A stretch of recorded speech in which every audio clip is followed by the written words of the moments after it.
like the exact same way. I'm just like, I don't have anything extra going on, but there's about to be more extra.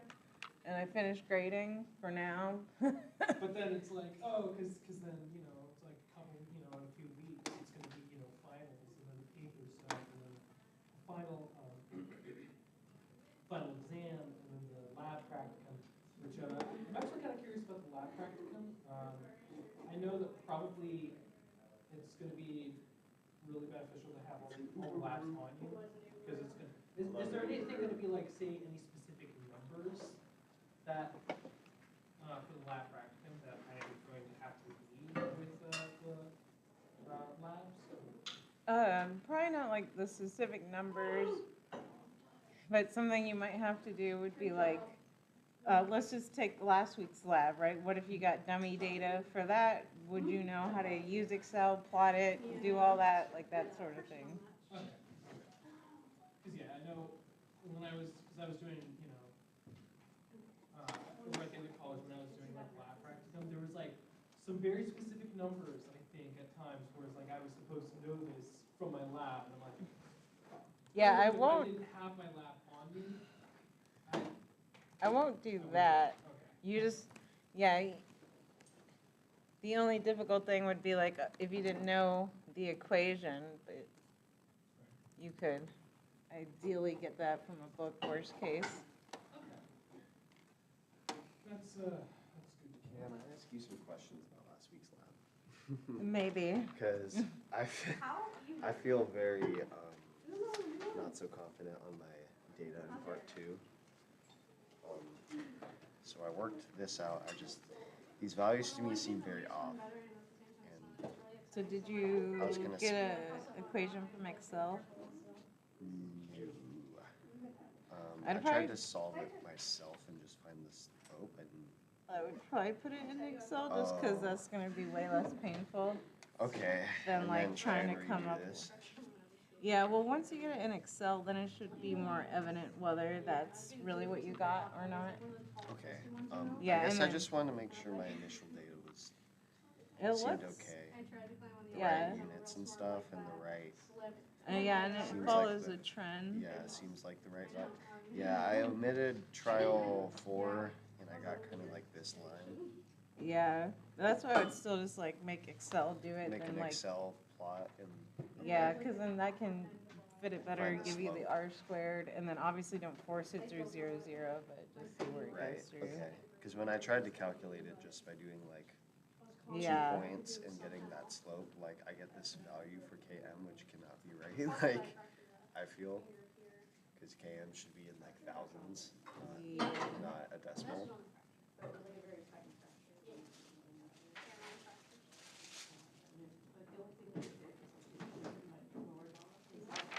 And I wasn't sure what this Rmax thing with Rmax you're talking about. Max time out of the trials is how I interpreted that. But I wasn't sure if that was right. Well, Rmax is the y-inner, because y-intercept is 1 over Rmax. So then I guess I'm confused if this is Rmax or 1 over Rmax. 1 over Rmax. Well, Rmax is like the maximum time from our trials, right?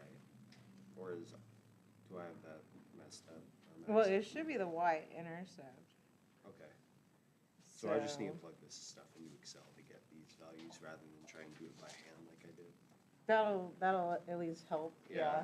I mean, it's not like, you know, you're obviously not wrong. Yeah, I tried. I was spinning my wheels like I tried my best. Yeah. Okay.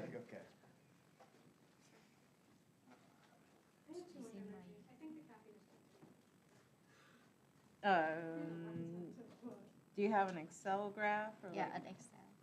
Do you have the equation for it? Like, did you want me to look at your stuff?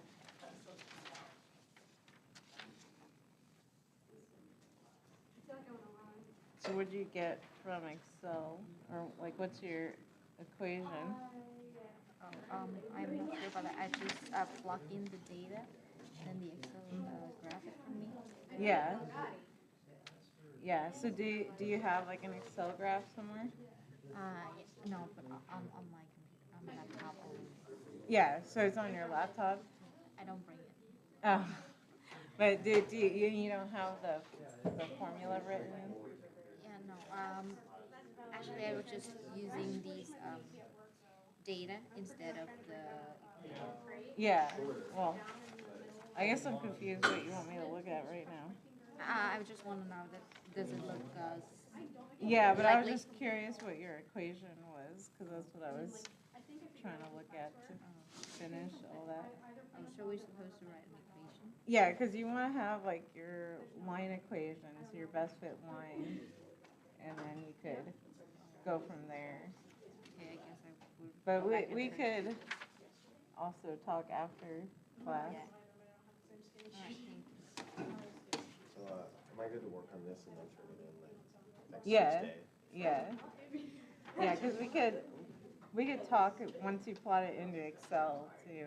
And see if it looks better? Yeah. Okay. Well, it's just like, it's difficult for me to tell what's going on without like just a line equation. Right. Cause then I'm like trying to Yeah, solve trying it to myself. Yeah, which takes, quite a bit Yeah. of time. Here,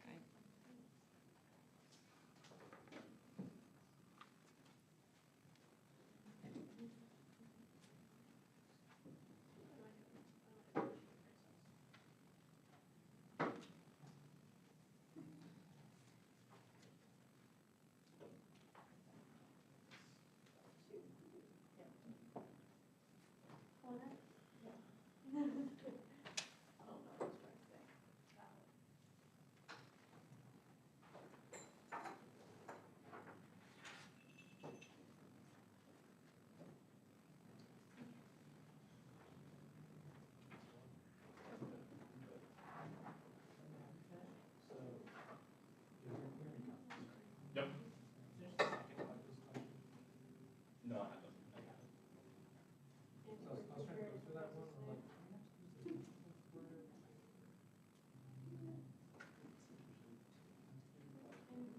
you might have to like add things up.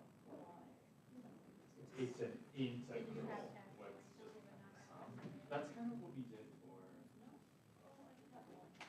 what was the other, what was like one of the first ones we did with like the potential. It wasn't an integral, but you just had to add up the vertical and horizontal. No, I thought we actually. There was like this tiny piece in my leg, like, cause I was like not covered by my blanket. Okay, no, we did take the integral, but then there was another. Well, I mean, it's the one that I'm working on is like flux. And so it's like flux from this like flux of. So I'm like, do I have to take the integral? Yes, This is for that's what I me. had, I just, like, the blanket had shifted. Now my dog, so like, I had to fight her in the middle of the night, cause she like took my blanket completely off. I'll get to it. You could work with that. Yeah, this is a fucking. Get a Tuesday lab. I don't wanna do a Tuesday lab, because if I do a Tuesday lab, then She's big enough to stop. then basically, the early part of my week's busy. Like having the later part of my week. For me, usually the end of my week is super not busy, the early part is busy. She wanted to play, I'm like. Or well, school-wise, it's busier, at the beginning. Yeah, Don't forget about all the other things. I like building up to it at the end, because then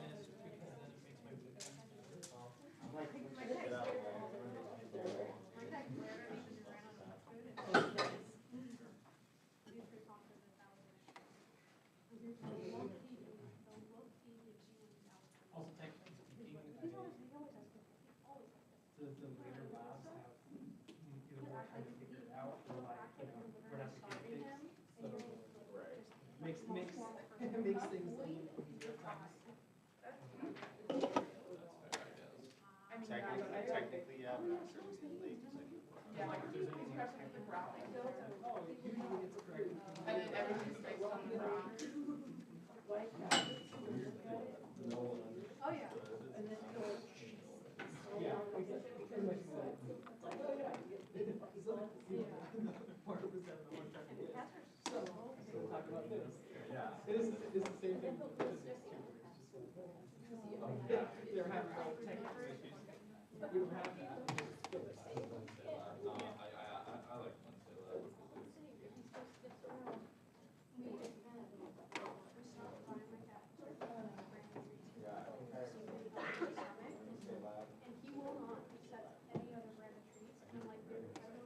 It's only the.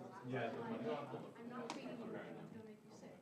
No, I've done this. No. I mean, not on Wednesday. No, I think it was opposite. I think for physics, since we go to physics school, There is. there Oh, one thing okay. has. You said there might be one. Well, I kind of got it. Probably not. Probably not. It's one of those things that it's like I've come aware of it. Right. So that's why, that's probably as bad of a habit as it is. I often try to still figure so much about this stuff. Later on. All right, let's go ahead and get started. So a couple of announcements.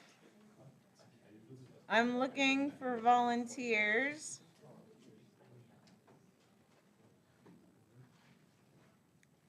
So this would be worth like 10 points of extra credit. So I signed up to do a bunch of like outreach events with the Jackson County Library. So I'm looking for people that want to come out with me on any of those days. So the first date we have is March 16th. So that's a Saturday. And you get to help them make this little like bouncy ball and walk them through it. And so I could teach you the demo, and you know the idea is you can come along and hopefully learn how to like teach this yourself and you know go on and do outreach stuff one day. Then I'm also doing a magic show, so I would definitely like a volunteer for this one to just kind of help things go smoothly. And y'all have kind of seen some of the stuff I'll be doing, so like the balloon exploding stuff, like fire demos, so stuff like that, and other, you know, color changing, so probably do like indicators and stuff like that. So if you're interested, just let me know and I'll connect you. And like I said, you can look on the Jackson County Library website for all the dates. You can just search by my last name and all the events will pop up. But yeah, trying to find people for these first 3 events for sure. All right, any other, oops, sorry. Any other announcements or questions or anything? If we go to both, do we get a total of 20 points? That could be up for discussion. I think, yeah, some people have like slightly inflated grades right now, so we'll see how that pans out. But yeah, definitely open though to crediting people. All right, let's look at chapter 18. So chapter 18 is now a continuation of our rates, right? So we started talking about rates. And so now chapter 18 is, we're going to go a little deeper into that. And so with that, we're going to talk about a reaction mechanism. So, right, you're a chemist, you're trying to figure out, well, how does something react? You know, what transition states does it go through? Kind of what steps are there? And so let's kind of break down what is our reaction mechanism. And so we have our chemical reaction, right, that generally describes our reactant and our product, right? But our mechanism would include kind of our intermediates that we may not observe in our reactant, in our product. And so then the other thing the mechanism is going to tell us is how it's reacting. And again, we'll kind of dive into this. But it's saying, so at right, each time a molecule reacts. And so let's just take, for instance, I think people say that the simple reaction of H2 and oxygen to give you water is something like a 10-step process of a bunch of small mechanisms. And again, I'm not sure how well it's been characterized. And so kind of what you're thinking about with each mechanism and each little intermediate is kind of what's going on.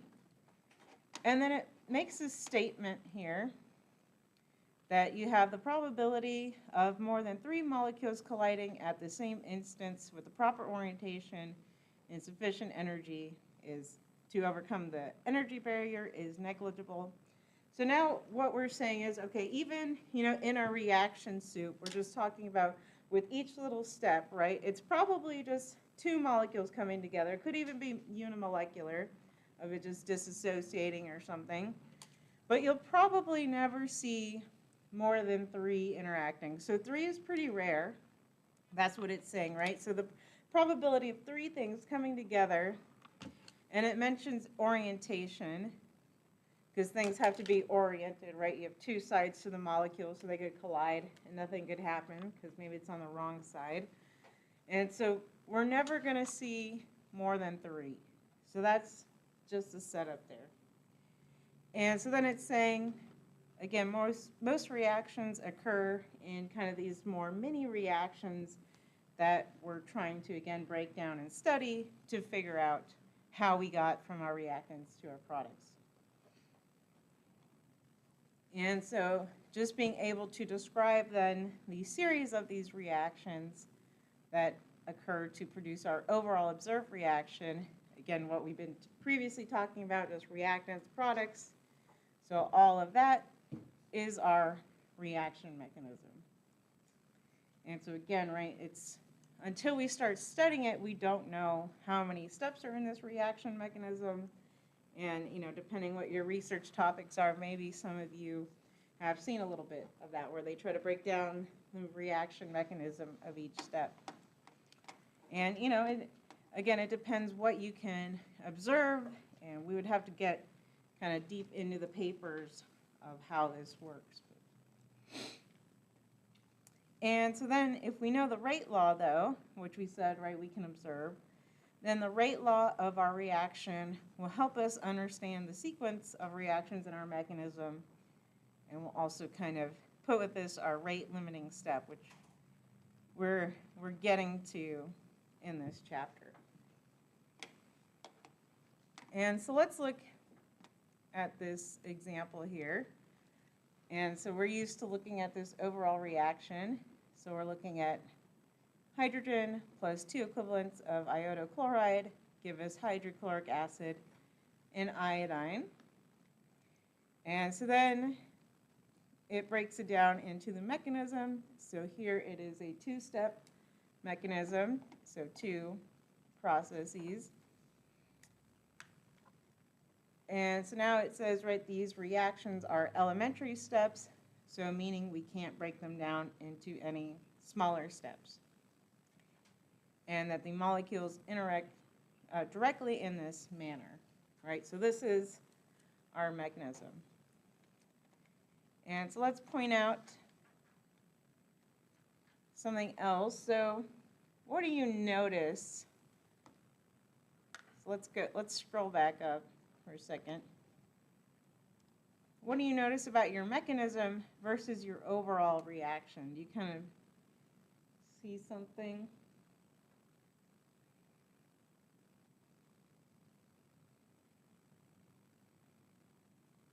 Seems like the hydrogen jumps to both the cytochrome and iodine before it consolidates into the two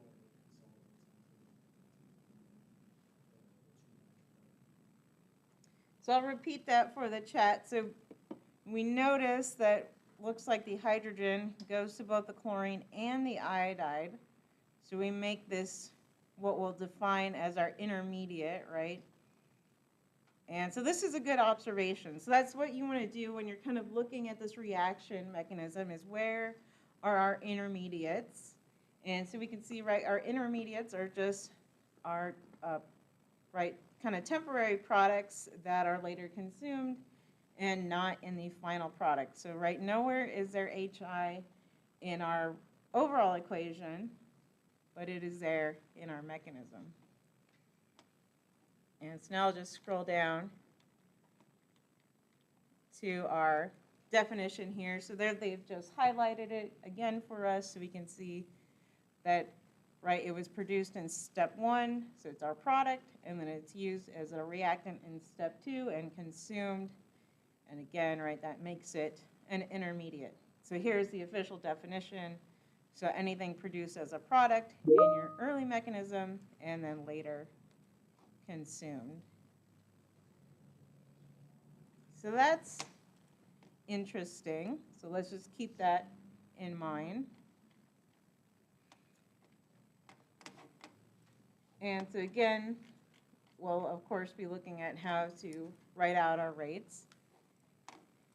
And so now we're going to look at the molecularity. So we're going to characterize the mechanism's elementary steps.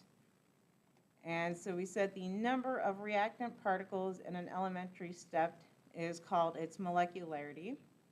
And so we kind of glossed over it, but now we're going to define it. And so we said that in our little intermediate steps, we could have maybe a unimolecular step. So it could be just a dissociation, a rearrangement of a particle. So that's where you might have a unimolecular step. Then you can have a bimolecular, so bi, of course, meaning two. And it involves two particles, could be the same particle, doesn't matter, but you're just thinking of, right, two things having to collide and meet in the proper orientation. And then we mentioned, right, this termolecular step, that would be something involving three particles, but that is going to be very rare in our elementary steps. Because again, that would be, right, three things having to collide all at once. So that would probably be your limiting step if you were to have a termolecular reaction.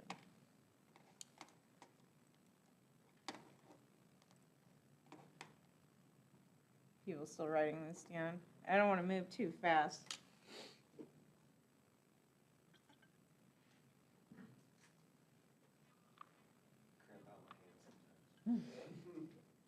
I know, lots of terminology and stuff.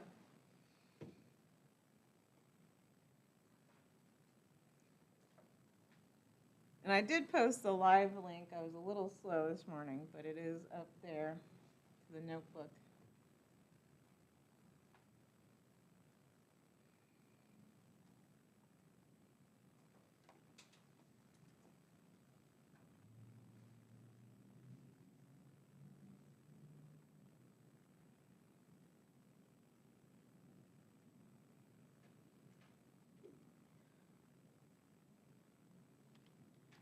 All right, so I'll start, flag me down if I'm moving too fast. And so now this is going off of what we learned, right, last chapter. So just like last chapter, right, each step in our mechanism has its own reaction and rate law. So we can write our rate law. And of course, right, we said it has to be determined experimentally. So we can find the overall rate law for our reaction. And then, right, we can also find our rate law, though, of each elementary step. And so let's just kind of pause there and do what has been done here. So right now we're just trying to figure out how to characterize our products. And so step one, all they said was our rate is equal to some constant times, right, our concentration of H2 times our starting material. And then they stated that, right, our rate K2 is equal to our HI times our iodo-chloride.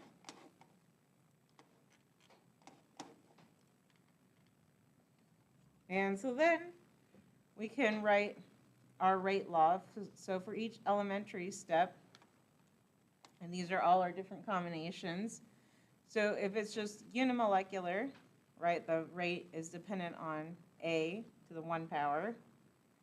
And then bimolecular, it's either going to be, so if it's the same one, it's A squared, or it could be, right, AB, so that would still be bimolecular, two different things. And then it gives you all the permutations for the trimolecular, bi and tri. And so, right, it could be A to the third, if it's three A's coming together, or A squared B, or it could be, right, three separate things entirely. So again, all these are kind of rare. What reaction would have like the same element itself together, like the triple net? I don't have a good example at the top of my head, but yeah, I mean, just like this isn't actually what happens, but what if you had like 3 oxygen radicals coming together to make ozone? But like I said, that's not what actually happens. It's the dimer plus an oxygen radical. But yeah, that's why these are rare. So I would have to come back with a real example. And so then we're kind of building to this. And so then what we're getting at with our mechanism and what we're kind of studying is our rate determining step. So your rate determining step is our slow step of the reaction. And so again, usually if you're studying this rate determining step, hopefully you can alter like whatever organic group that you're studying, and then you can see how that affects the rate. And so the key of our rate determining step is this occurs slower than the other mechanisms. And so usually the slowest step also has the largest activation energy, so that's why it's the slowest. And right, this is just a visual representation of course, the rate limiting step. So, you know, everything is going fast, fast, fast, and then our bottleneck is our rate limiting step. So this, of course, is also going to influence, right, the rate law of our overall reaction. So that's kind of key. But again, we'll see all this in our example.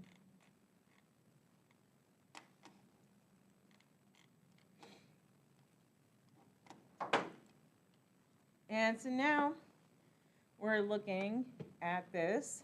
And so we're given this reaction up top. So nitrogen dioxide plus carbon monoxide gives us nitrogen monoxide and carbon dioxide. And so we're already given that our rate observed is some K constant times our nitrogen dioxide squared. And then, so then they've come up with a proposed mechanism.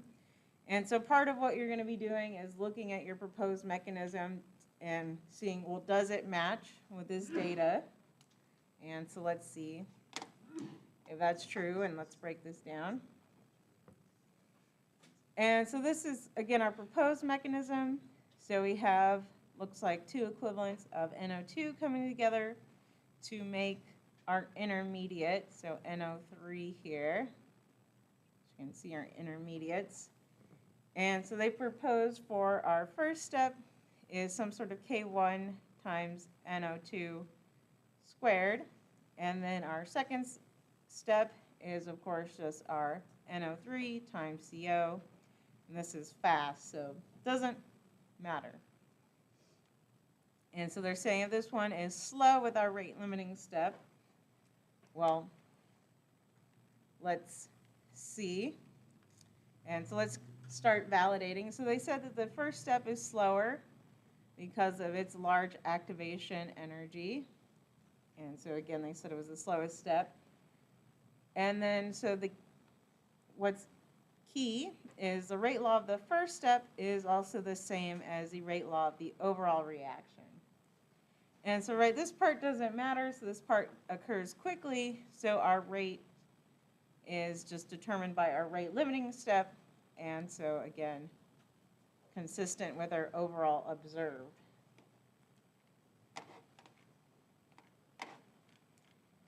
And so that's something that, again, we'll be doing and practicing and working on. So to prove, or at least, validate.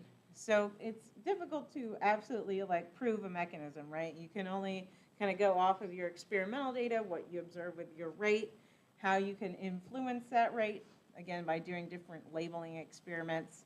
But we can never know for certain, at least not until we can, actually watch those molecules react, which some people are working on research to doing. So to at least validate our mechanism, right, our elementary steps have to, of course, sum up to our overall equation. So if we go back to this one, yes, that's true, right? We can get rid of everything that is the same on both sides. So get rid of our intermediate, get rid of this extra NO2, and then we're left with our overall reaction. So NO2 plus CO gives us NO plus CO2. So that part worked out. And then the second part that we have to make sure works out is our rate log predicted by our rate determining step has to be consistent with our experimentally observed rate log. And so again, for this case, that was relatively simple to do since we said our first step was our rate limiting step. So again, this step, right, doesn't matter. So they're not part of the equilibrium expression, right? It's zero order with CO anyways based off of this observed mechanism. So that all checks out. But what happens if we're in a slightly different scenario, right? So let's say we have a fast first step, and then our rate limiting step may contain intermediates, but then we're going to have to figure out, well, how do we kind of rewrite this, right, to put it in our observed reactants? And so then we'll see that. So when our previous step is rapid and reaches our equilibrium, our forward and reverse reaction rates are equal. So the concentrations of reactants and products are related, and our product is an intermediate. So then we'll do this part. Again, we'll walk through it together. So then we can substitute into the rate determining step and then get our rate log. And so this will all make more sense once we do this. Now let's try. And so this is, and we'll walk through all this, what's going on. So this is our overall reaction that we're observing here. And so it's our hydrogen, and notice, right, it's always NO. So 2 equivalents of hydrogen plus our nitrogen monoxide gives us 2 equivalents of water and nitrogen. And so again, we were given from our experimental data that this is our rate constant. And so now let's see if this is indeed true. So now they've told us, well, this mechanism occurs with these 3 steps. So we have our first step, so just our dimerization of NO. So they said this was fast. Then we have our slow step. And so they put our slow rate is equal to, of course, some K constant times H2 times our dimer. But of course, right, this is an intermediate. And so the next step is, well, how do we rewrite this so we can quantify our amount of our dimer, our N2O2? And so let's do that. And they've kind of put the answer down here, but let's rewrite it because it's kind of confusing. And so let's just start off. So let's just call this, right, our K1, since it's the first step. And so we're in our forward direction. So K1, and we have 2 of them, so it's just NO squared, right, is equal to, and so in our equilibrium, our forward reaction equals our reverse. And so they try to help us by showing us, right, K1, forward direction. And so then we can set it to K-1, so in the reverse direction. And it's equal to times, right, our concentration of our intermediate product.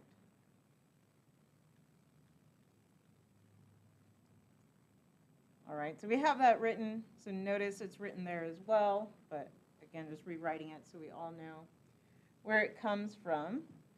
And so now that we have this relationship, we want to solve for our intermediate, right? Because we need to be able to quantify our intermediate in terms of starting material. So we can say that our concentration of N2O2 is equal to whatever constant K1 over K minus 1, which just simplifies to another constant, right? Doesn't really matter, times NO squared.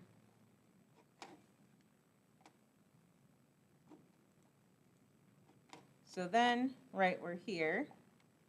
So we at least have that quantified. And so then we could plug it in to our slow rate and see if that matches, right? Because this third step doesn't matter. We could still, write it. So we have our rate is some sort of K3. Again, I'm just calling it 3 for step 3 times H2 times N2O. But this is fast, so right, doesn't matter. What we need is this slow rate.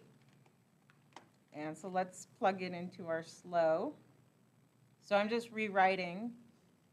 So we had set our slow rate was K2 times H2 times that intermediate, right, the dimer, N2O2. But now that we have solved for N2O2, let's plug this in. And again, it doesn't matter these K's. And so now it gives us, we'll just call this new K, since we have K's, K's, K's. And so our new K times H2 times NO squared. And so then we say yes, right? This matches with our overall rate that we observed. So that matches with our first step, and then of course our second step being our rate limiting.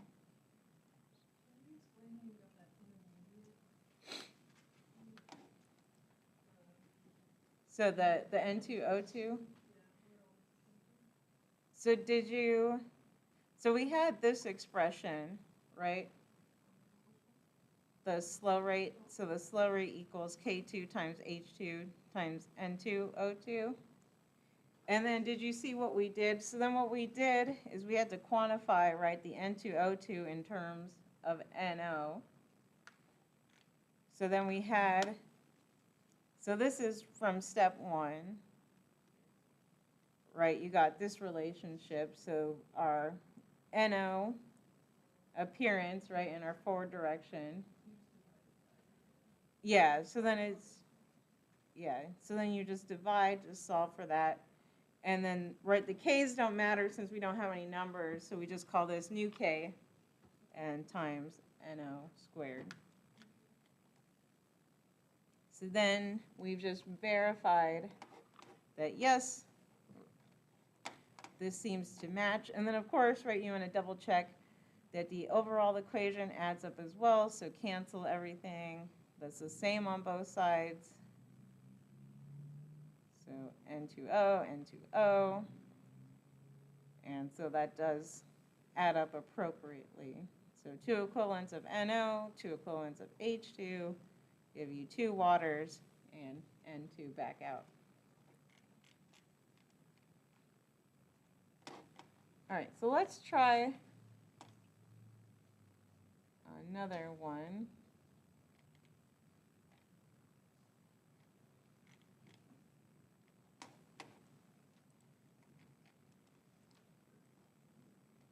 So we have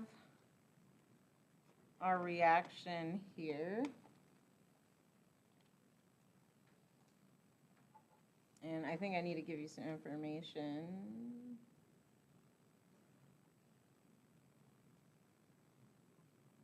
Sorry, I was trying to figure out what the problem is. So verify that our rate is K times O2, or sorry, O3 squared times O2, the negative 1.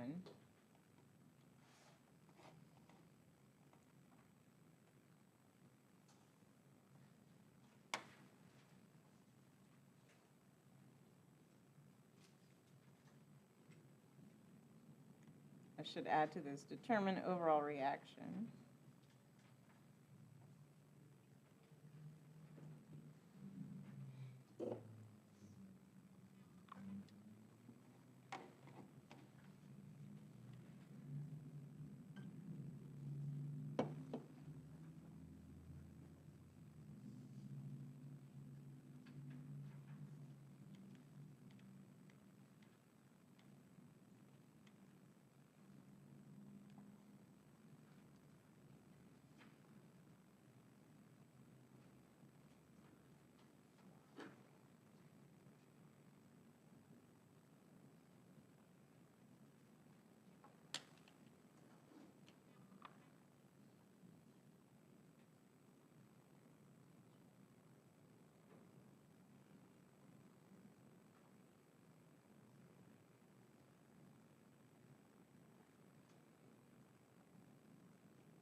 So what do we do first?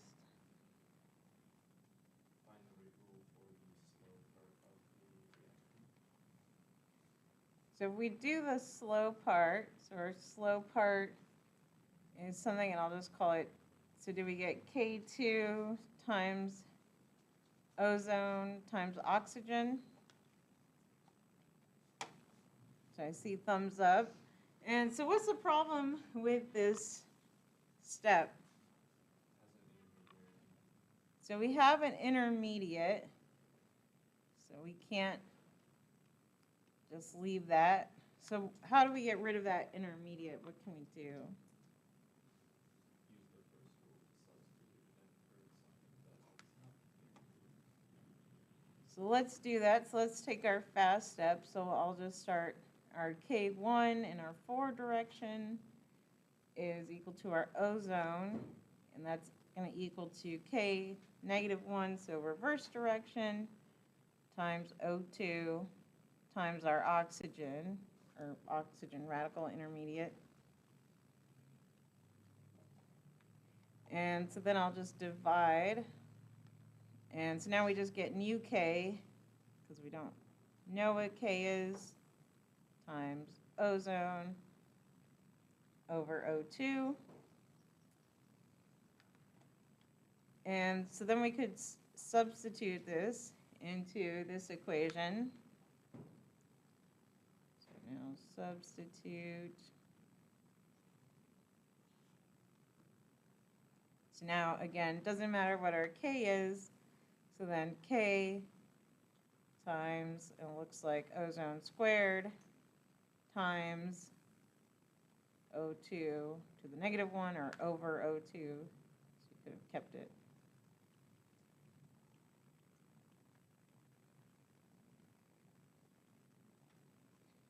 And then, yes, that was what they had said the rate was. And then we want to verify our overall reaction, so get rid of our intermediates. And so it looks like what we end up with 2 equivalents of ozone give us 3 equivalents of O2 for overall reaction.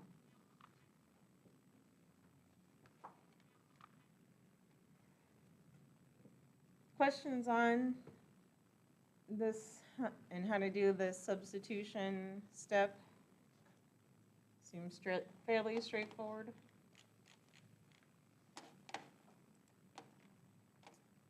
All right, so let's kind of talk about lab and what you'll be doing today. So you'll be doing this iodine clock reaction, so you'll be measuring time again for a color change. And so we kind of, vaguely mentioned in our previous chapters that temperature has some sort of effect on our rate, but of course now we're going to actually kind of quantify that and use that to solve for different things. And so when we change our temperature, we change our rate constant. And so it's given by this relationship here. And so let's go through this. So we have our K, so whatever our rate constant is equal to A, which is just another factor. And so the rate, the reactant energy approaches the activation energy, so this is just a constant that you would find. And then notice it's A times E, and so, right, that's just your little button E, the number, and then to the power of negative EA over RT. And so this is important because you'll either want to solve for probably the activation energy at some point.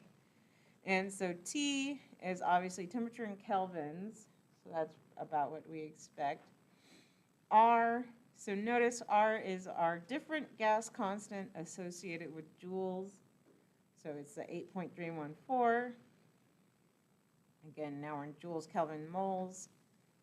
And then, like we said, EA is activation energy, so that energy needed to start our reaction, right? So just draw out our reaction schematic.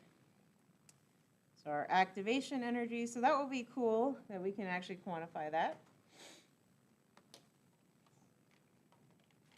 And so this is, again, just a little diagram of the activation energy, just assuming a one-step. And so it's just saying what our activated energy is associated with. So this is associated with our activated complex. So whatever this activated complex is. So again, depending on the reaction mechanism, they have different transition states. And so it's very high energy because it's usually some sort of partial bond. So if we look at this one, we have for this isomerization of methyl isonitrile. And so this is kind of odd, this compound.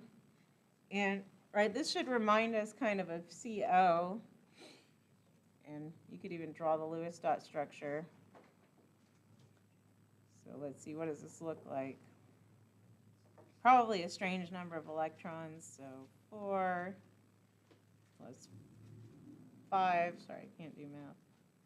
So 9, so 1, 2, 3, 4, 5, 6, 7, 8.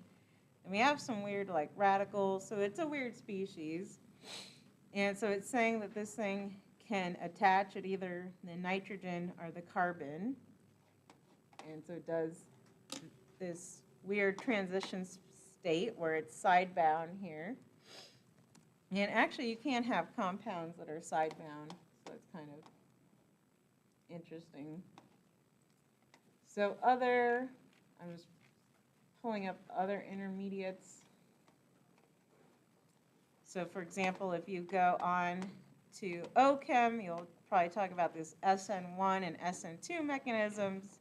And so the SN1 is unimolecular and makes this intermediate, again, highly charged species. So that just gives you a sense of what these intermediates look like. And then again, the frequency is the number of molecules that begin to form the activated complex in a given period of time. And so again, blah, blah, blah. So we're just showing, right, energy input needed basically to overcome our activation energy. And just again mentioning how this bond has to weaken and some sort of rotation. And again, we have an activated complex that we either may or may not be able to observe. So that.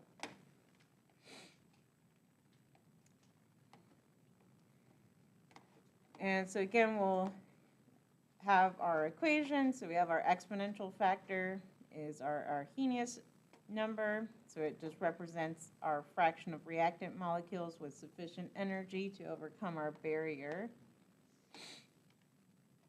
And so, of course, if we increase the temperature, that increases our average kinetic energy of our molecules.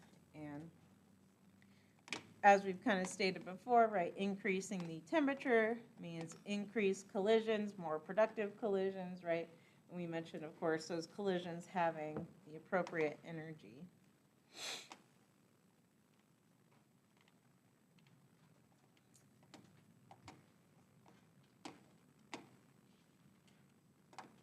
And so again, our frequency factor is just the number of times our reactants approach the activation barrier. And of course, now we can compare our temperatures. So at our higher temperature, more under our area, right, is getting that activation energy. And of course, right, higher temperature just leads to a greater Gaussian distribution there.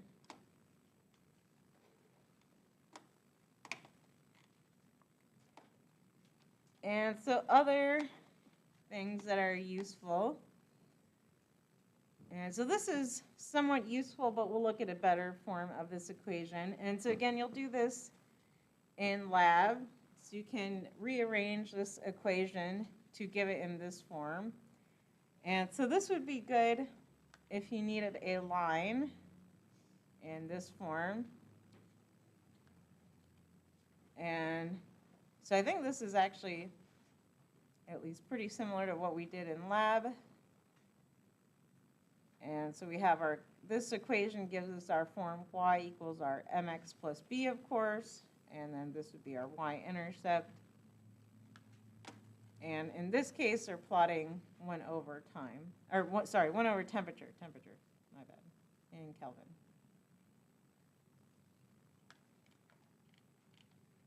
Or the other useful form of this, and so I think you'll need this equation in lab, so you'll kind of explore this, and you'll measure your time change at different temperatures, and so then you can figure out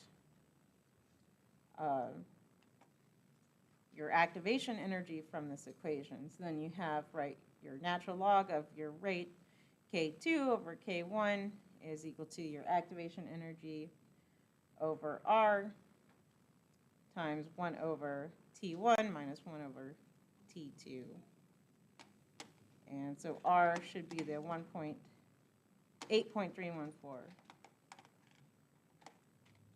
Ah. Sorry, old stuff, let's get rid of that.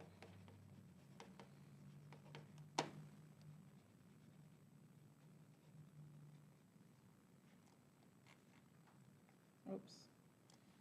All right, let's look at this equation. And so we're looking at nitrogen dioxide and carbon monoxide gives us NO and CO2 once again. And so we're given the rate constant at 702 Kelvin is measured as 2.57 per molarity per second, and that at 895 Kelvin, it's 567 per molarity per second. So find the activation energy in kilojoules per mole.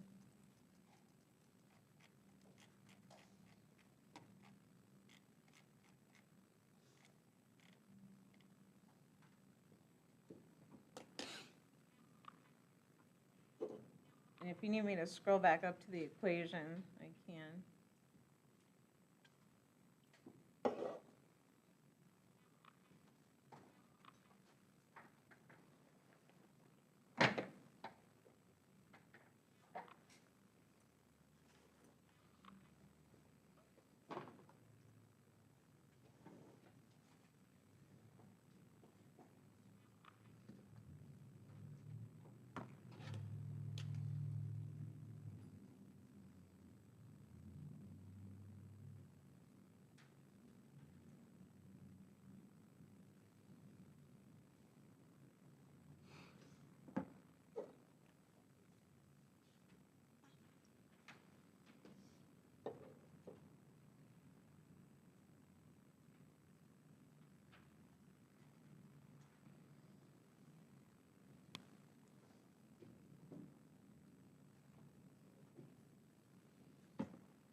So I'll at least give a hint. So you probably wanted to use that 2-point equation.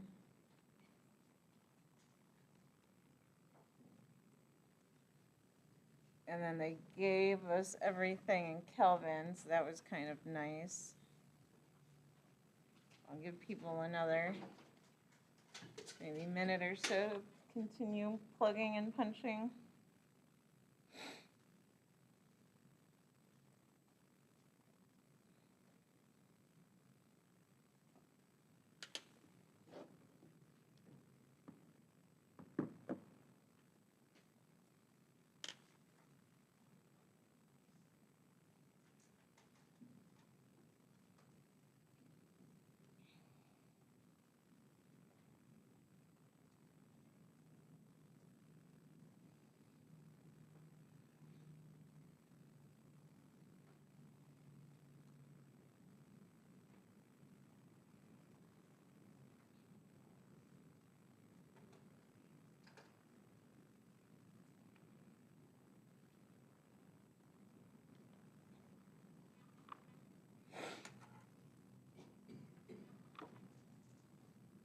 So I think most people are punching along. So really the only things to watch out for are just keep whichever one's straight that you call, you know, T1 and K1, and you'll see that in lab too, that kind of theme repeated. So it doesn't really matter who's who, but I'll probably just pick K2 as our higher temperature and faster reaction. So then now we just plug everything in. So remember, R is in joules. And then T1.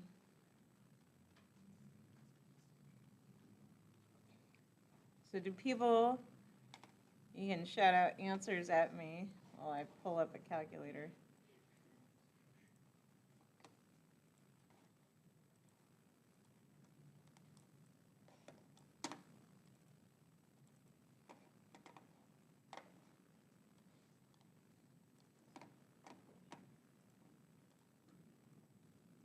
Any guesses? So do we just plug everything in directly like that? We don't solve algebraically for activation of the juice? Well, that's where I'm going, but yeah, I'm just plugging. Yeah, I thought you were gonna just do like that stuff, and I was like, wait, you gotta solve. I was like, wait, you gotta solve for E first. It's like, No, I'm trying to get rid of this because I don't know. Yeah. My brain doesn't know how to process that. And then I'll solve, so this divided by that divided by and times. By the end, I got 145. So I think I got that as well. So 145, whoops, kilojoules. So notice, right, obviously when I punched it in, this is in joules based off of the R value that we picked. And then, yeah, just make sure your calculator's functioning properly, and correct natural log base. I know that rarely happens, but I think calculators can end up in the wrong base. Questions about this one? All right, this might be a good point to take a little break for you guys. So we'll reconvene in about 10 minutes, so about noon there, so you can take a little break from all this rate law fun.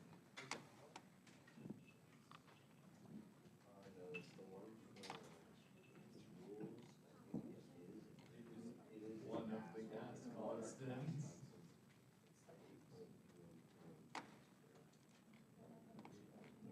I think we Yeah, it's one of the many.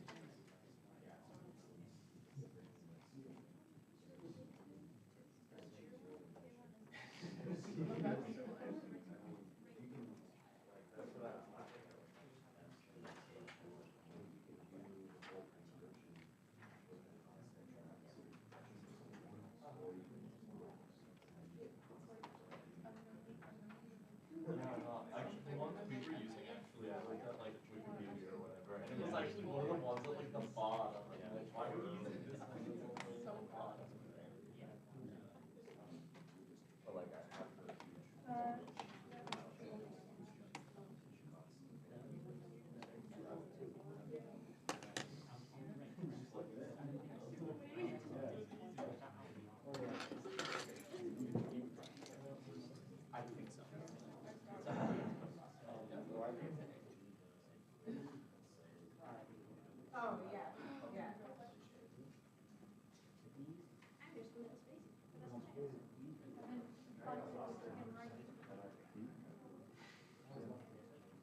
I understand, like.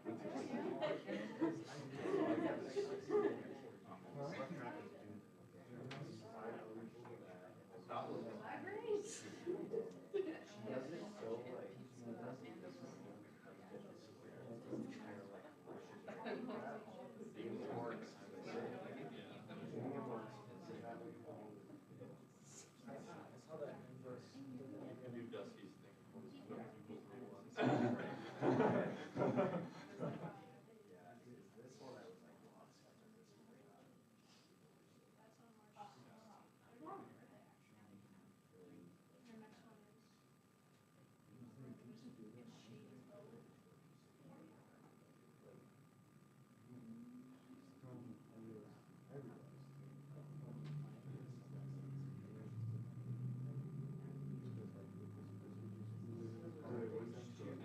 You have N2 of O2 equals, whatever K, and then squared. So this equals this, and then so you basically just replace your N2 of O2 with your squared. And you keep this, you keep this here, and it's only like, N2.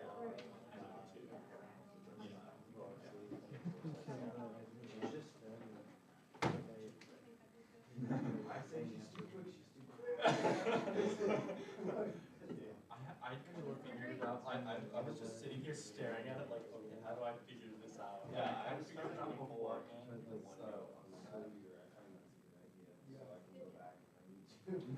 I was looking at all those terms, and I was like, okay. I know, like, came back from going to the scary equation. Okay. Oh, really? So I go to the bathroom and you put this. Perfect time. Thank you. 5 minutes, I come back, bunch of LNs. I haven't used LN. Natural ones. I'm not from 11.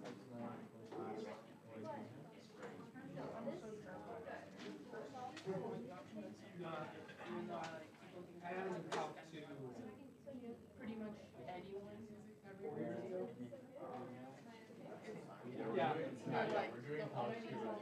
I know. I was like, you guys know it's Calc, Calc 2, it was like, this is 4 years. So I don't. Well, it's because that way. I'm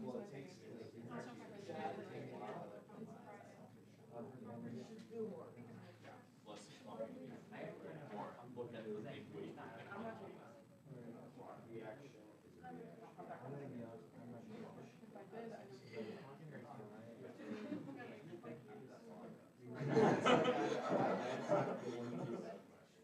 Here's the answer to that, because that's the only one. That's the only one. He's also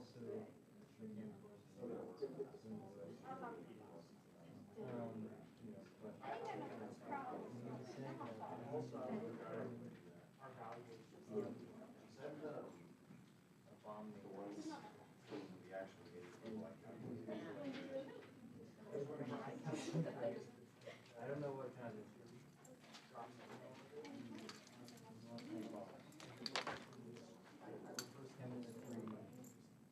physics at 6.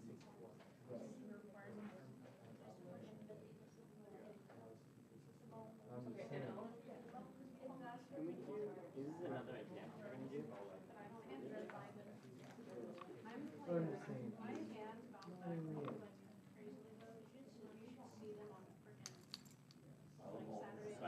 So this is the first step, second step, third step. But then again, there's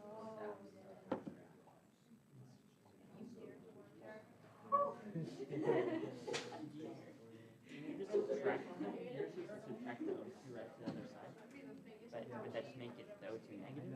Because That'd be really rough. I'm like, my skin's like fine. right, because we need to figure out N2O4. yeah. So then looking at the school equation, subtract O2 to the other side. Well, we gotta rewrite O2 though, in terms of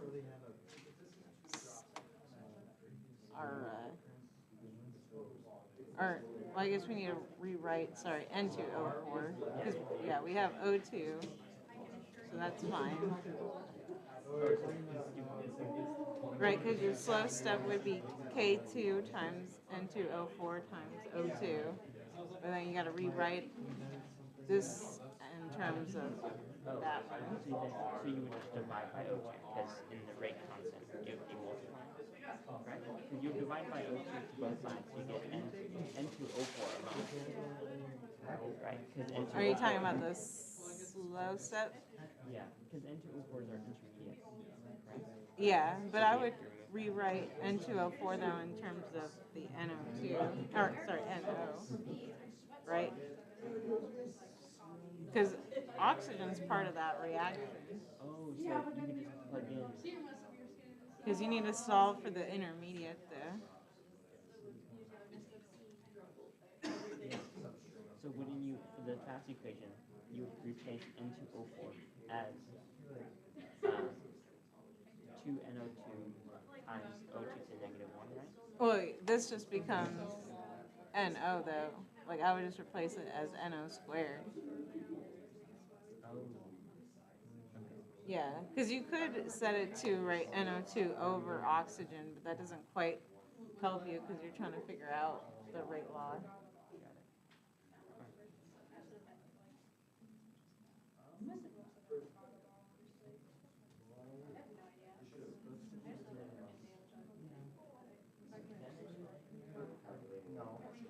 Oh, I kind of did. I don't understand why. Yeah. And that's like,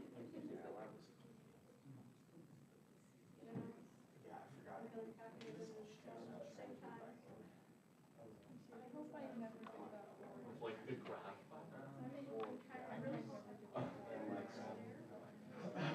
Oh, God.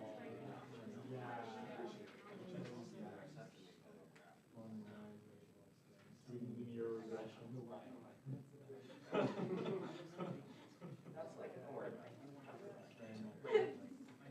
not sure what it is actually, but I do know that I've always tried to keep it simple. Like that. Never been told that, oh yeah, you can eat. I didn't even know you can do them. I'm gonna be honest. I was just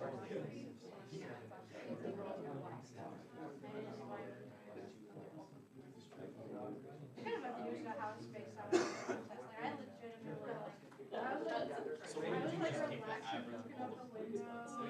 get some coffee. I don't know. Unless I got it at like 9:30. But yeah, the meat.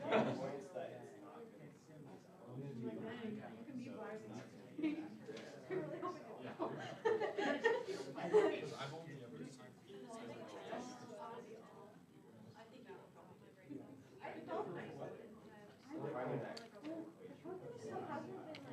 Like when you have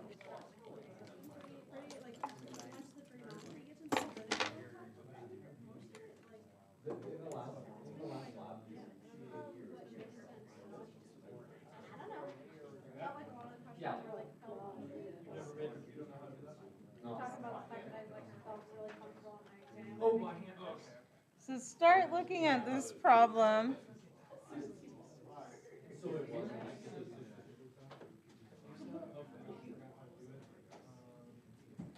So we're given this reaction of two equivalents of nitrogen oxide again plus oxygen gives us two equivalents of nitrogen dioxide.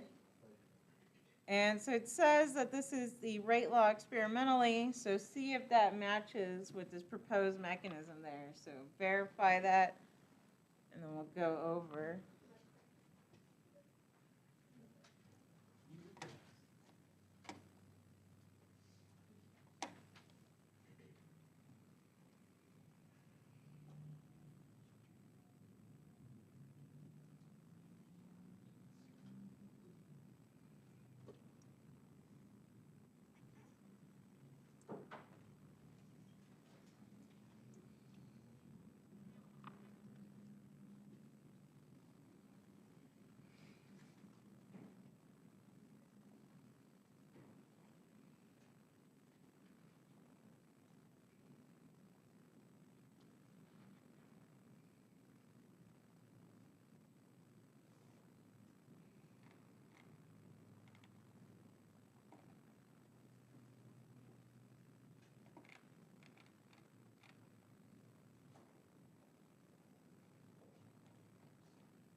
And so it depends how you want to approach this. You could write our slow equilibrium, since this should be our rate determining. So then we would say, well, some sort of rate is equal to K2 times N2O4 times O2.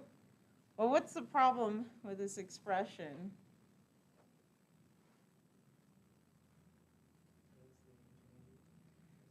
So once again, right, we have our intermediate. And so let's then express our first equation. So we could say, right, our forward direction is K1 times NO squared. And that's equal to our reverse direction of N2O4. And so now you can probably tell where we're at. So now we can substitute in for our concentration of N2O4 is equal to our rate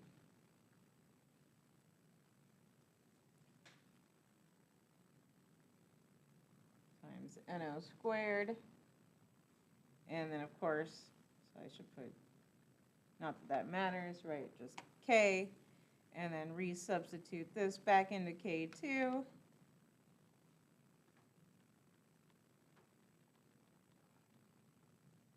So substitute. And so now nu K is equal to, or sorry, rate is equal to nu K times NO squared times O2. And then yes, right, that was consistent with what they said, so that all makes sense. And then double check, right, is the overall equation the same? So cross out our intermediates, and yes, we get back, right, the overall expression 2NO plus O2 gives me 2NO2. Questions on this problem? Do you ever even need to write out the K's when you're doing this type of problem? Because there's never not going to be a K, and when they multiply together, it's just another K. So Yeah, I would at least just put like some K, but yeah, overall it doesn't matter too much. Like I won't be too picky. like in the final answer, Yeah. obviously have a K there. But, Yeah. like, in your steps, like you're gonna end up with a K. Yeah, yeah, so you don't have to worry too much. That initial square on the NO, the first step you took, that comes from the fact that there's that 2 Yeah. coefficient in front, right? Yeah, so we're just assuming, right, there's 2 of them, so it's, right, the rate at which it's being consumed is 2 times.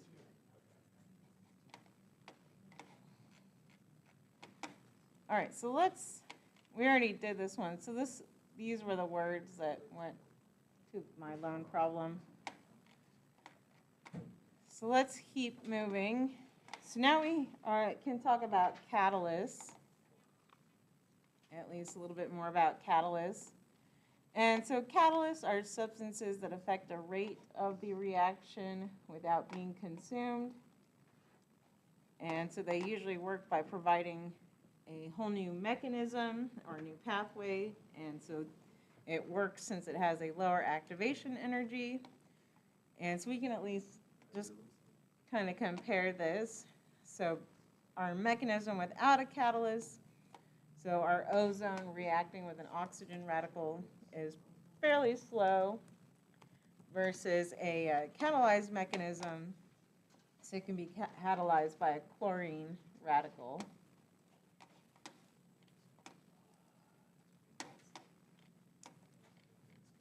And so, of course, catalysts, again, affect the rate of the reaction without being consumed. So kind of the caveat to this, so let's talk about, we'll get to there. And so it says, right, most catalysts are used to speed up the reaction. So usually when we say catalyst, we mean a positive catalyst. And you can also have negative catalysts, which if you're using them, they're called inhibitors. And so usually they block the active site of the reaction. And let's see, I'm trying to find, it's not the greatest picture. And so part of the caveat, so let's talk about this without being consumed part. And so you have homogeneous catalysts versus heterogeneous catalysts. So a homogeneous catalyst would be where all species are present in the same phase. And so I'm kind of thinking for that kind of our reaction, everything. We usually think of aqueous, but just any sort of like in solution reaction. And so the problem with this, so even though, right, our catalyst may not be consumed, actually trying to recover your catalyst, right, from a reaction mixture, that might not be really feasible. And so a lot of the times, though, you have anywhere from like 1% to 10% loading, typically with a catalyst. So that would just be like your mole-mole ratio, and instead of course, using like a 1-to-1, you can only use like 1% or 10%, again, kind of depending on your catalytic efficiency and how fast you want it to go. So that's the disadvantage with the homogeneous catalyst. And so the heterogeneous catalysts tend to be more favored, at least by industry. And so you can think of like a catalytic converter, so you have gas passing over a metal, right? And obviously that's easy to separate and keep those phases different. And so that has advantages. And so let's kind of look at these different catalysts.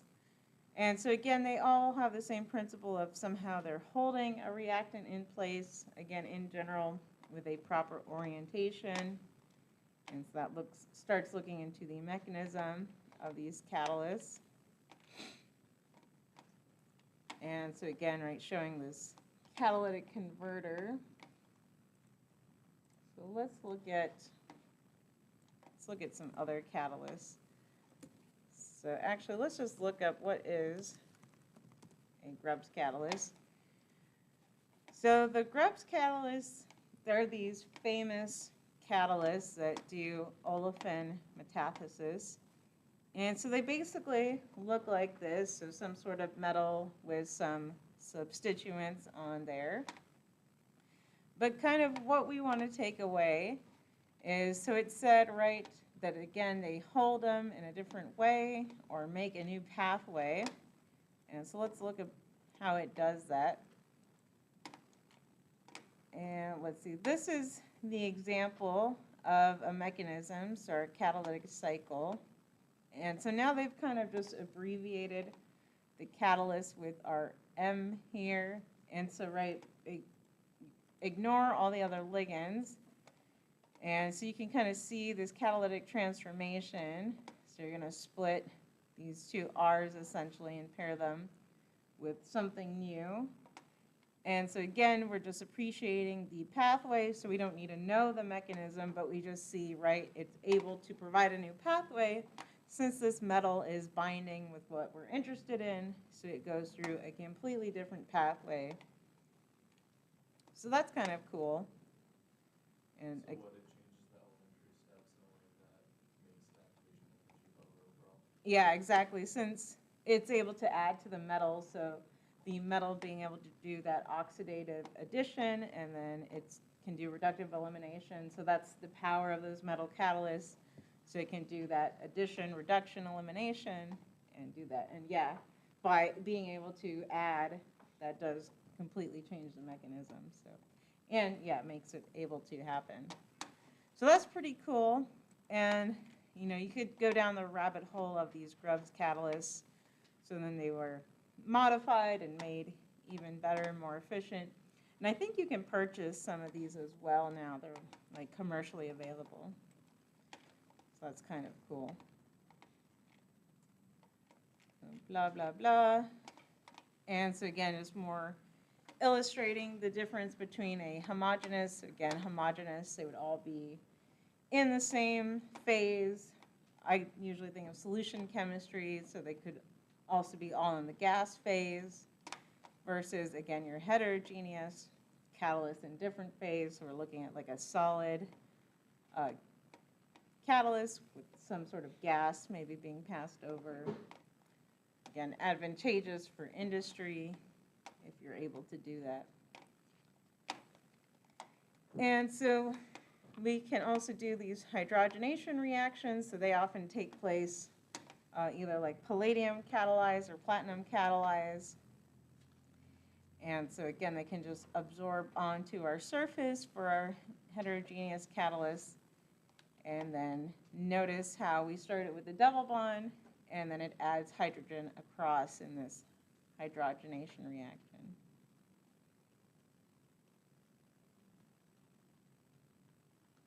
And like I said, those are either palladium or platinum catalyzed usually, so you'll see that reaction. And probably go on to do this in OChem if you do that.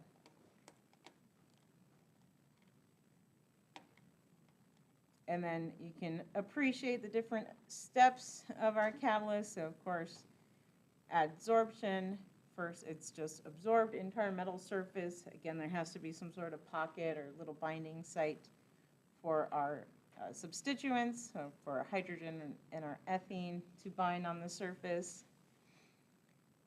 And then of course they diffuse until they get close to one another, react, and then they can deabsorb.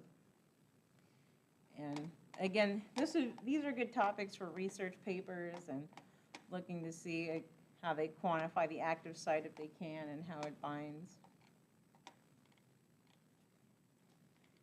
And we saw this last week in lab, so this is just our kind of lecture now. So we've seen these biological catalysts, so we worked with urease, but obviously you have catalysts everywhere in your body, right? Catalase in your saliva, and or amylase everywhere. And so all these biological catalysts are called enzymes. And so same thing, right? They work by absorbing onto our substrate, onto their active site, and again, orients them prime for our reaction. And so sometimes you can quantify this. And so your enzyme substrate, this could be a fast mechanism, and then right enzyme to product, slow, so we can quantify that as well.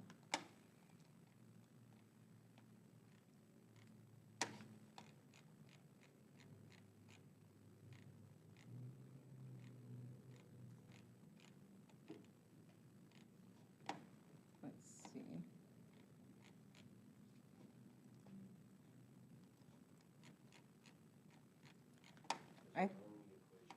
Huh? Yeah, I was looking through the derivation of this,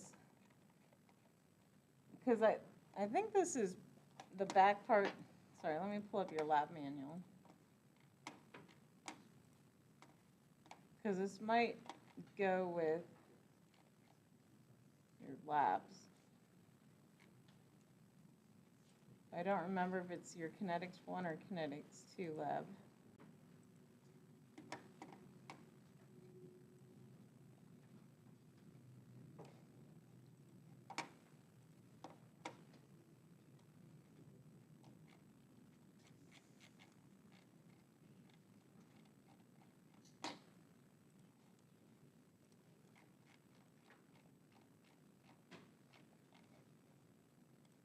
Okay, maybe it's another lab.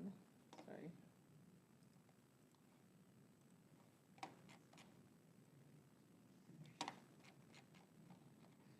All right, now I finally figured out what lab it was from. So next week's lab, you're going to do some more equilibrium constant stuff. And so at the end, it goes through this review of enzyme kinetics. And so, right, it's showing basically what we're doing in lab or in lecture right now. And so it asked for all this stuff, but I was going to go through it so then you know what the heck it's asking. So let's go through it. So we're looking at our enzyme kinetics. And so this should look just like our rate stuff. And so now we're just going to kind of rewrite all this in terms of our rates. So let's break this down. And so let's just look at our 2 steps. So I'm just going to rewrite this for a second so I can see what we're doing. And so we're saying, well, let's look at our steps of our enzyme kinetics. So we have our enzyme plus our substrate. So that just binds our enzyme substrate. And then step 2, that enzyme substrate goes on, of course, to reform enzyme and then make product, because again, our enzyme is our catalyst. And so then we want to figure out, okay, well, let's go back to this. So it said that this is our slow step, our rate determining step. And so let's just start off by writing our rates. And so we can say, let's just start for our first equation. So our K1 for direction is equal to enzyme times substrate, which is equal to reverse reaction, concentration, enzyme substrate. And then so for K2, our rate of our product is just equal to K2 times ES. All right, so now we're where we have been before. So we want to quantify, rearrange to solve for ES.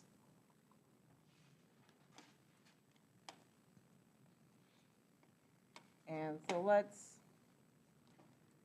hang on, I think it's slightly more complicated though. And so now we're saying, well, how is our enzyme substrate? So how is ES consumed or made?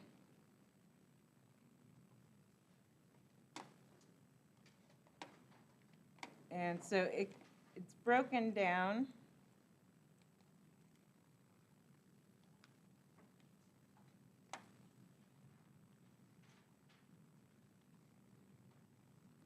by, of course, the consumption of our ES. So K -1 ES. So reforming enzyme substrate, right? So this would lead to it to break down in the reverse direction.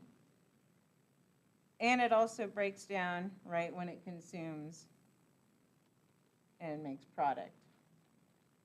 Oops, sorry. ES.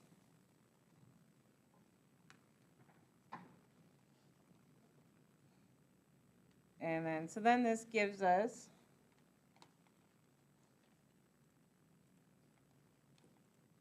so we can just simplify this. So this doesn't matter, right? So just K1 plus K2 times our enzyme substrate. So this quantifies its breakdown.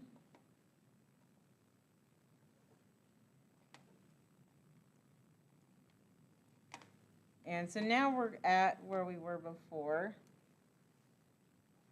And so then we can solve for ES. So solve for our enzyme substrate. So again, we had said that this was forming it.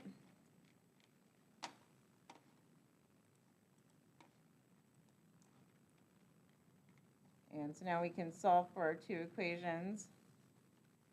So K1 enzyme substrate is equal to K1 plus K2 times enzyme substrate.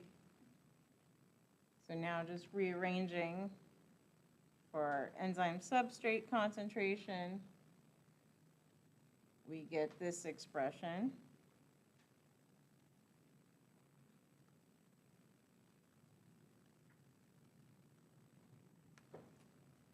So now we're just basically at some rate. And then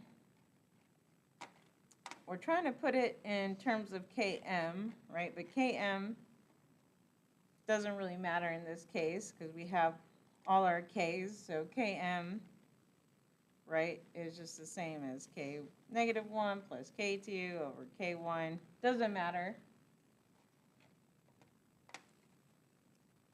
So then we're left with enzyme substrate is equal to enzyme times substrate over km.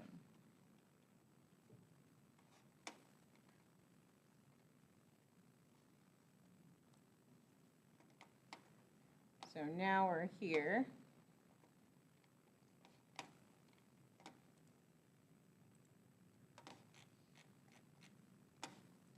So I'll keep moving this lone equation down for when it comes into play. And so we're here, so let's do a steady state approximation.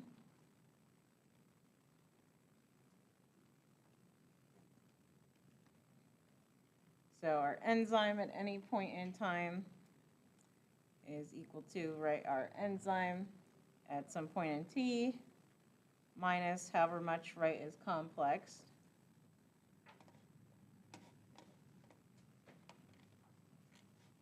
So now we can plug this back in to here. So solving for enzyme. So I'm just plugging it into this expression. Let me zoom out so you can see it all. So now if I plug that into there, so now we get enzyme substrate concentration is equal to E at some time minus enzyme substrate times S over Km. Then you can distribute the S, so that's the next step.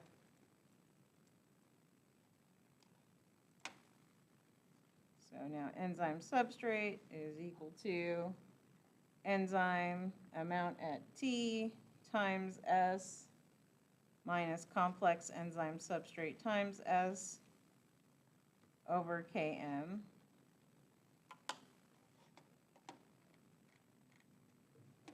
And so now just rearranging, so I'm going to multiply both sides by Km.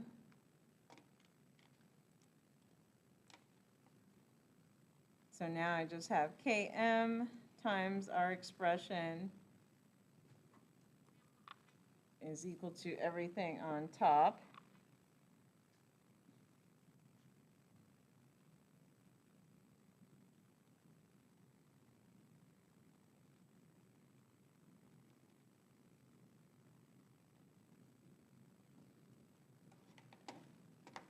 So now we're here.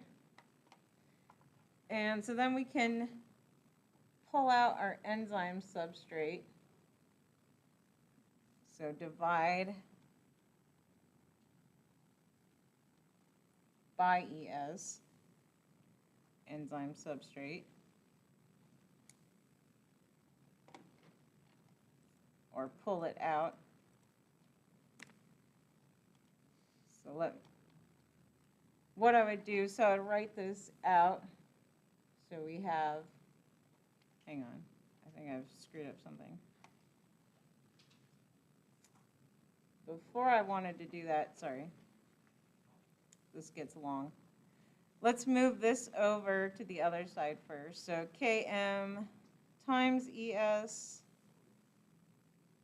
plus, since we moved it over, so plus enzyme substrate times substrate is equal to enzyme at some time times substrate.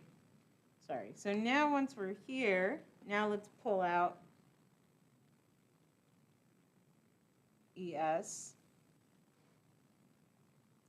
And so when we do that, so I'm going to distribute, right? So we have ES times Km plus S is equal to, so we haven't done anything to this side, so enzyme at T times S, right? So all I've done is pull out ES over here. And so now we can rearrange ES. So we're almost there. Hang with me. So now we've rearranged for ES is equal to E at some time times S over Km plus S. Oops. So star highlight. So now we're here. So we're finally here. And so now that we have this expression, now we can use this little equation that's been hanging around. So our rate is just equal to our change in product over time, which is equal to K2 times our ES, which we finally rewrote as that.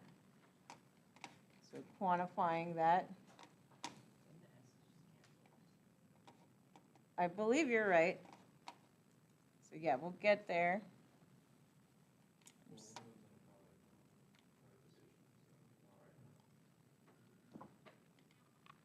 Sorry, so zooming out. So then plug in ES.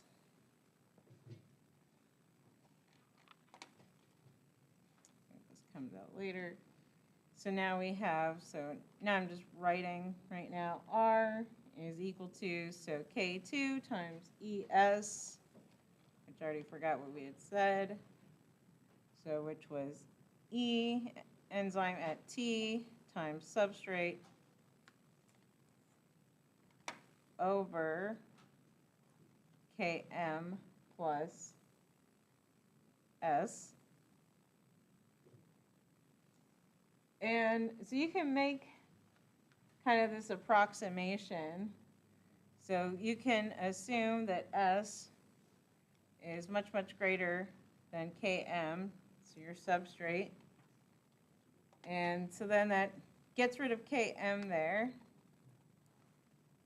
And so then you have R is equal to K2 times enzyme at T times S over S, right? Because we had said Km was pretty small. So the S's do cancel. And so we get rate is equal to our K2 times our enzyme at any T then.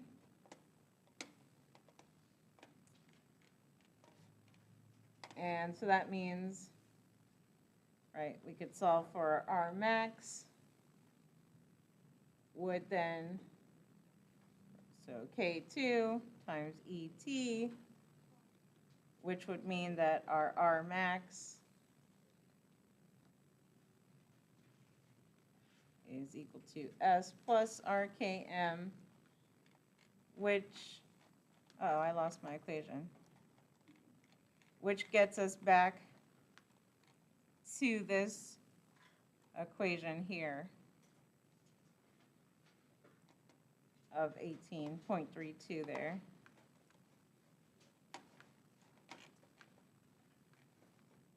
And so this should relate to your plot that you're making this week. So we said something, right, we're plotting 1 over S and then 1 over our R max should be our y-intercept.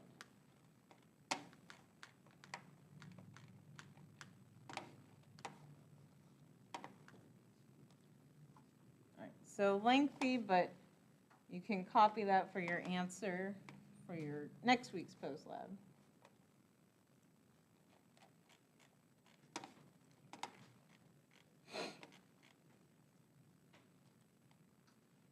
Let's see, I think we are finishing up this chapter. Let's see, let's see, the chapter 18 homework. I'm trying to find like a trickier problem. Let's look at 4. 4 is a hard one, I think.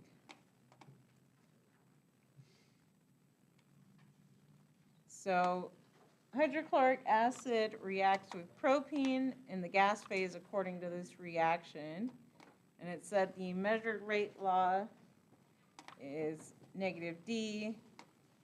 Change in ethene over time is equal to hydrochloric acid cubed times our ethene. And so which of any of these mechanisms are consistent with the observed rate law? So see if you can look through them, figure out which one's the correct answer.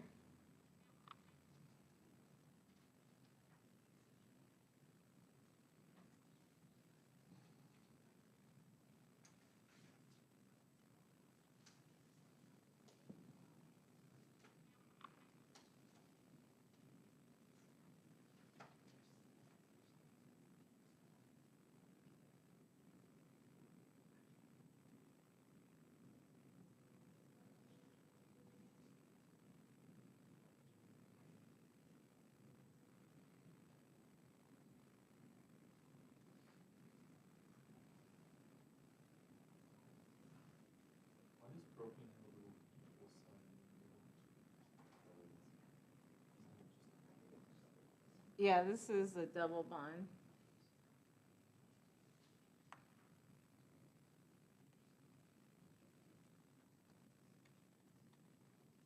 Yeah, I could write out better what's going on.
So what are we thinking on this problem? How does A look? Do we like A?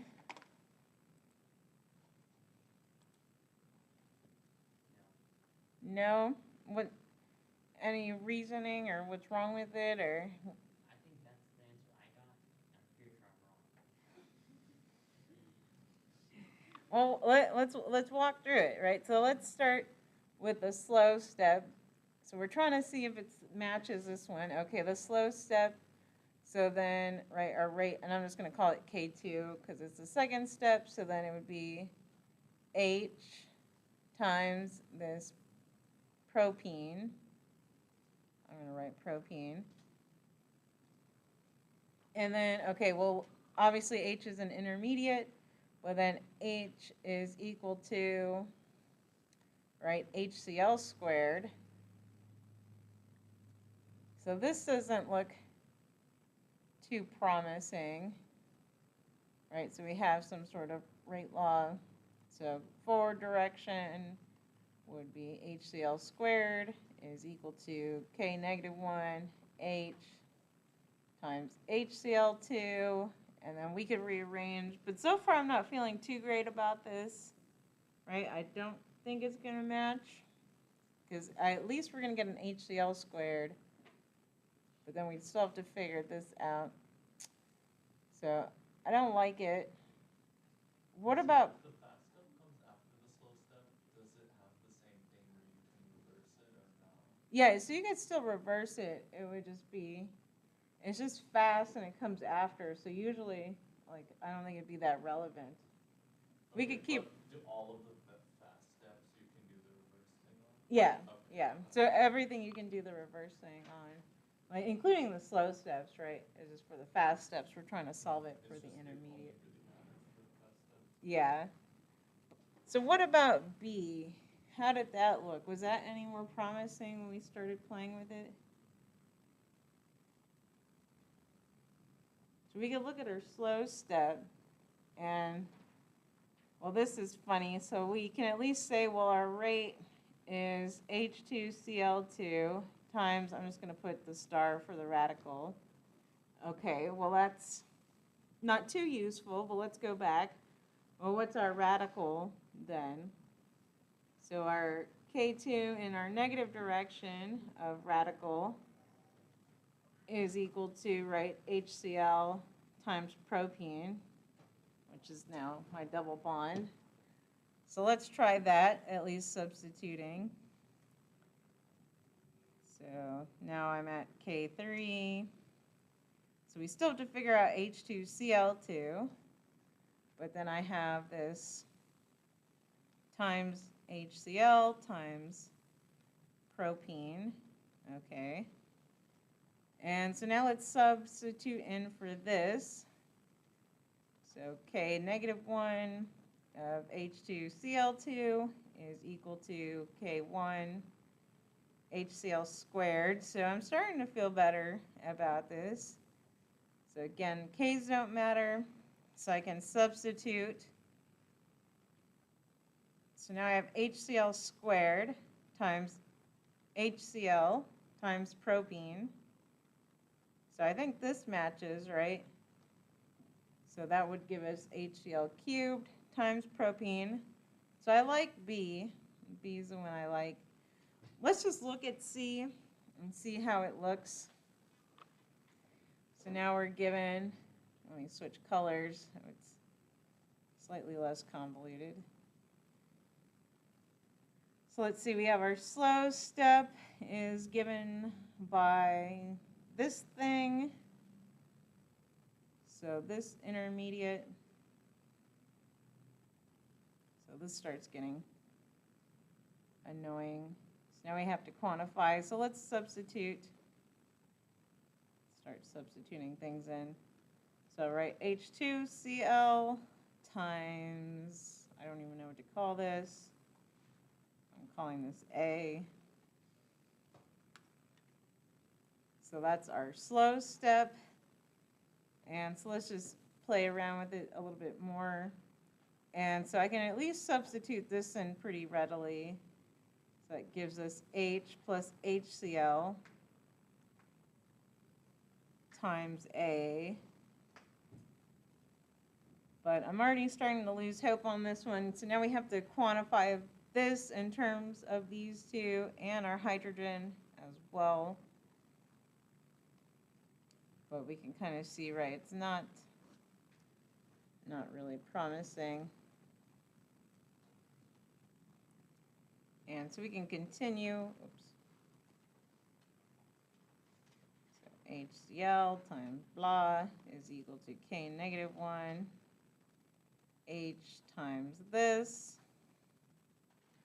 And I'll probably stop here, because now, right now we have to substitute in our A and our H. I think it gets kind of messy.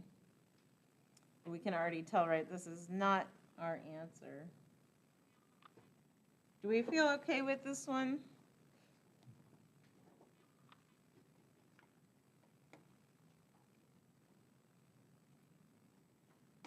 Yes, no. Let's try 5, because 5 could be another tricky one. So we have the following mechanism has been proposed. So A2 disassociates, then A goes on to react with B, giving us this step.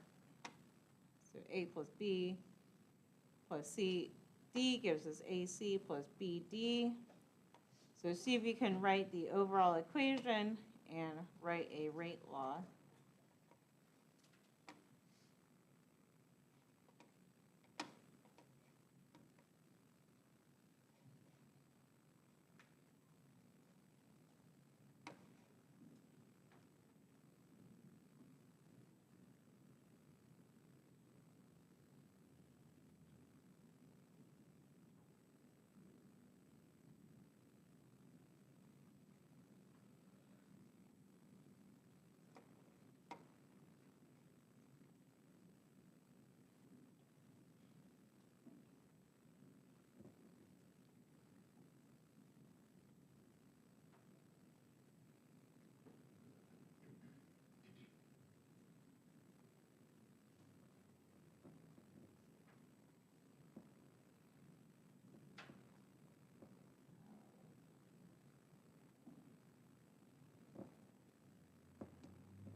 So what do we get for 5?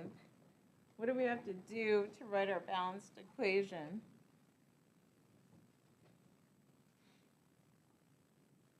We just look at what was added to the equation altogether, and then, like, so you start with a, like, diatomic A, and then you add, your B to that in the second step, and then you add CD, But do you need to multiply it by anything? once you write out the whole equation, you have to multiply everything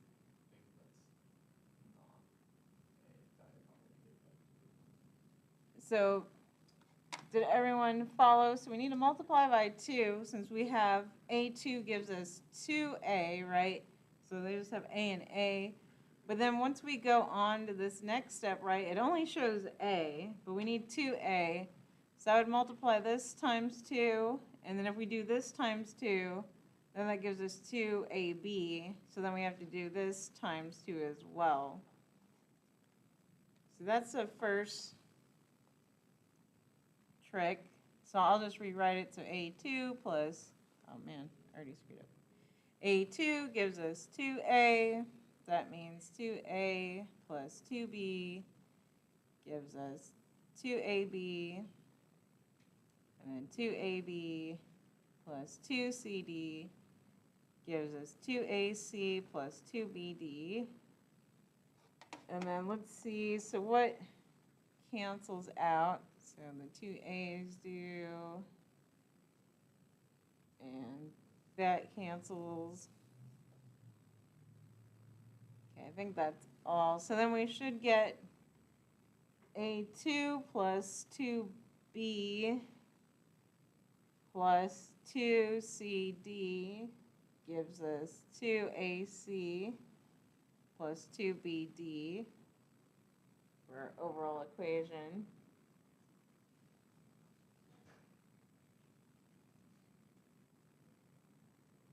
And so then we need something in terms of reactants. And so let's start substituting in for our rate law. So then we just look at our fast step first. Or let's look at our slow one. So let's start with our slow. So our rate determining one is K2 times A times B, right? But A is an intermediate, so we can't just leave it as A. So then based off of our first one, so K1, A2 is equal to K negative 1, right, A squared. And so then we can solve for A, so then A is equal to whatever K constant times A2 to the half power, right? We're taking the square root. So then we can substitute this into A. So then our new rate law, so rate is equal to sum K times our dimer to the 1/2 power times B for that one.